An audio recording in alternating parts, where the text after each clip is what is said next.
Hello guys, ഇന്നത്തെ flight operate ചെയ്ത് ഞാൻ എത്തിയേക്കുന്നത് മാഡ്രിഡിലാണ്. Madrid is in Spain. Spain എന്ന് പറയുമ്പോഴത്തേക്കും മലയാളികളുടെ മനസ്സിലേക്ക് ഫസ്റ്റ് വരുന്ന ഒരു മൂവി ആയിരിക്കും സ്പാനിഷ് മസാല.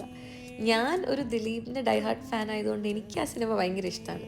പിന്നെ ഈ സ്ട്രീറ്റ്സിലൂടെ നടക്കുമ്പോൾ എനിക്ക് ഫുള്ള് മറ്റേ ആ സിനിമയിൽ കാണിക്കുന്ന ടൊമാറ്റോ ഫെസ്റ്റിവൽ, അത് ഇത് ദിലീപിൻ്റെ ഫസ്റ്റ് എൻട്രി, അതൊക്കെ കേട്ടോ ശരിക്കും ഓർമ്മ വരുന്നത്. പക്ഷെ പറയാതിരിക്കാൻ വയ്യ, ഭയങ്കര ചൂടായിരുന്നു. ചൂട് എന്ന് പറഞ്ഞു കഴിഞ്ഞാൽ സൂര്യൻ ഇങ്ങനെ കണ്ണിൽ കുത്തും, അതുപോലത്തെ വെയിലായിരുന്നു. പിന്നെ സ്പെയിനിലെ ഏറ്റവും ഇമ്പോർട്ടൻ്റ് ആയിട്ടുള്ള ഒരു സ്റ്റേഡിയം കാണാൻ പോയി. ഈ സ്റ്റേഡിയം എവിടെയാണ്, എന്താണ്, നിങ്ങൾക്ക് അറിയുന്ന കാര്യങ്ങളൊക്കെ കമൻറ്റ് ഡൗൺ ചെയ്യുക.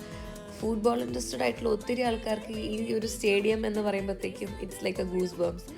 അവിടെ കുറേ ഒഫീഷ്യൽ സ്റ്റോഴ്സ് ഉണ്ടായി. അവിടെ ഈ ഫുട്ബോൾ ഇൻട്രസ്റ്റഡ് ആയിട്ടുള്ള കുറേ ഐറ്റംസ് ഉണ്ട്. ഫുട്ബോൾ, കീ ചെയിൻ, ജേഴ്സി, അങ്ങനെ. ഇതാട്ടോ ആ സ്റ്റേഡിയം. ഞാനൊരു സ്പോർട്സ് പേഴ്സൺ അല്ലാത്തതുകൊണ്ട് എനിക്ക് വലിയ ധാരണയൊന്നുമില്ല. പിന്നെ ഞാൻ അവിടെ നിന്ന് ഒരു ഫേമസ് ചൂറോസും കഴിച്ചിട്ട് സ്പെയിനിൽ നിന്ന് ബൈ പറഞ്ഞു. ബൈ.